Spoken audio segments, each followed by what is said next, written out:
So yeah, my name is Capriella, and no, I'm not Italian. I've just got extremely chavvy parents, and they're actually over there and my lift home tonight, so I'm not gonna say that again. So I studied comedy at the University of Winchester, which proves that you can now study anything at university. Is there any students in the room tonight? Give me a shout. Any? Oh, the old woman in the back. Yep, alright. Oh, actually, I take that back. I'm sorry. She's gonna come after me later. So, like, the rest of you all work and have jobs, yeah? Oh, cute. I wish I knew what that was like. To have a positive figure in my bank account.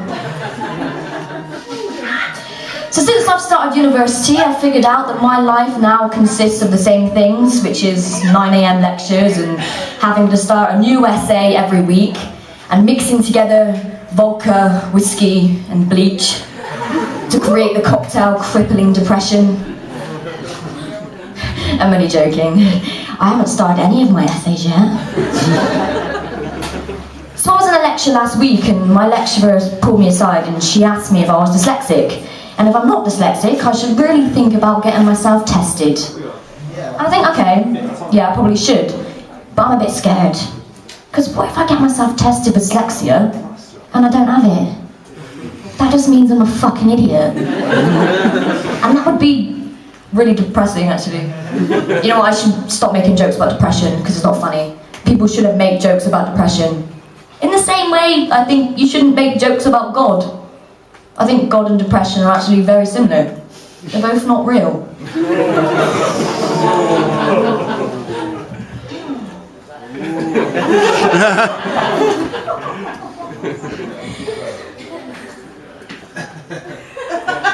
Do you guys mind if I quickly have a drink? I've got the driest mouth ever, I'm so sorry.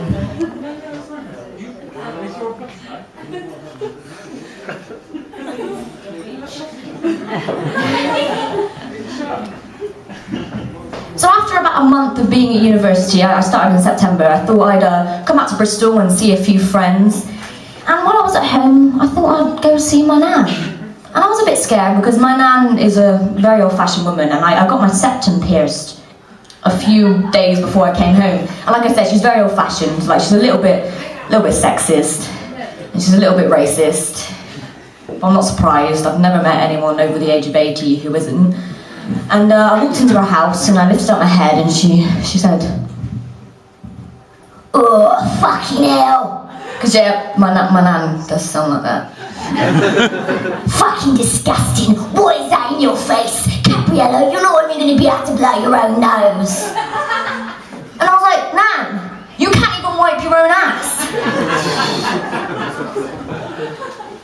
See, I'm really poor. Because I'm at university, I'm very poor. And what makes it worse is that everyone at my flat in Hawes seems to be really rich. Like there's this one girl who always brags about her mum's like a hairdresser and that like she's got her own business and she can get her hair cut and dye for free whenever she wants and it saves her loads of money. And I'm like, yeah, well, my mum works in a museum so I get to go in for free whenever I want.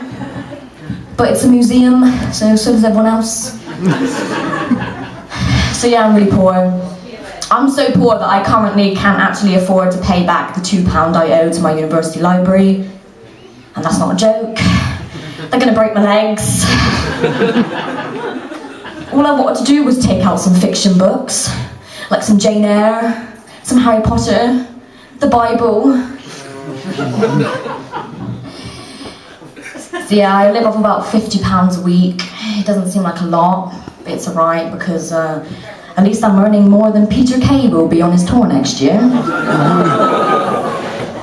So my flat in Hawes is a bit shit. It's kind of falling apart. In my kitchen I've got this massive crack in the ceiling. And when we first moved in September, I remember this huge hairy spider crawled out of it. And we all took it in turns throwing an empty can of Foster's at it, trying to kill it. And eventually we got it, and it was there, smushed against the wall. And none of us really wanted to dispose of the corpse, so we just decided that we'd just leave it there for a few months as a warning to all the other spiders. But I shouldn't feel alone. It seems like our washing up's been there for months as well. So last week, before I came back for Christmas, me and a few friends thought we'd go to the student union, which is like a club, to have a few drinks. It was like a drink the bar dry kind of night for the end of the semester. And I was stood at the bar, and I remember this girl, as she walked past me, she tripped up, and as she tripped up, she managed to spill a drink all over my brand new dress. I was absolutely drenched. I guess you could say I had more alcohol on me than Amy Winehouse's dead body. So when I came back, I thought I'd go to Wetherspoons. Because I am a Wetherspoons kind of girl. Cheap. And when I was there, we sat upstairs because it was one of those fancy spoons where there isn't shit smeared all over the walls. And I said to my friend Robson, because we were arguing about who was going to go down and get the next round, and it made me think for years, men and women have been arguing about who's going to go down first. So I spent a lot of time in Wetherspoons, where I spent my whole nights in there and sat down for so long, I ended up getting really bad pins and needles.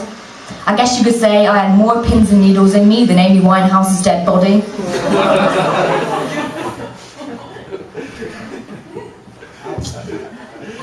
I like that one.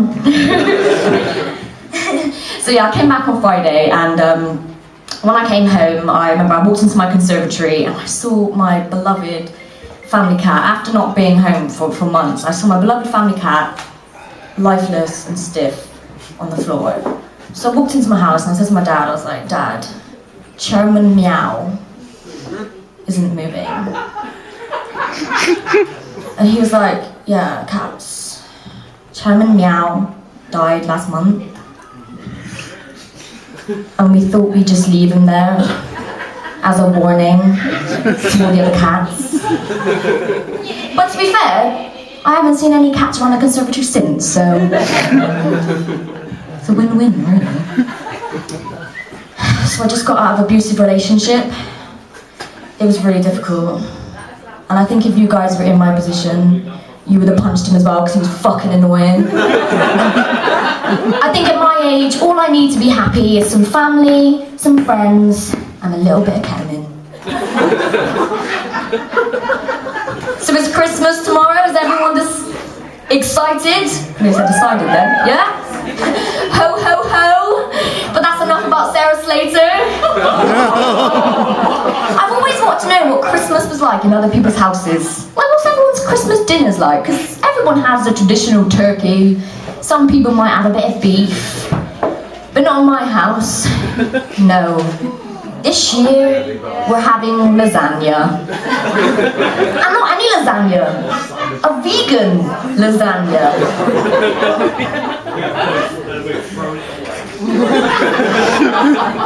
So Christmas in my house is getting smaller and smaller, obviously.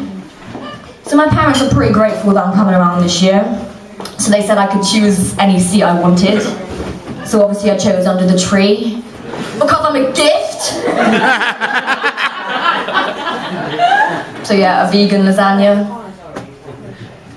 It makes sense, my parents, they are vegan. And I get it. I'm a little bit hippie inside. I got my hair braided when I went to Benidorm last year. But I don't get it. There is a lot of meat around Christmas time. And all these vegans, vegetarians, all these hippies, they must absolutely dread Christmas. Get it? Because like, they dread their hair. Like, in my head, I thought that was like the funniest shit I've ever heard. It's really awkward. Oh. Anyway, I'm gonna finish on a Christmas joke then, because everyone loves a Christmas joke. So, why did Mary and Joseph get turned away from the inn? No. Because they didn't book! It says on booking.com you have to book 48 hours before you arrive. I take booking.com very seriously. Okay, obviously you didn't find that funny. Why did the snowman divorce his wife? Because she was a bit of a flake. Anyway, Mary Merry fucking Christmas. I'll pass you back to Sarah. I'm Capriella Hooper. You guys are amazing. Thank you so much.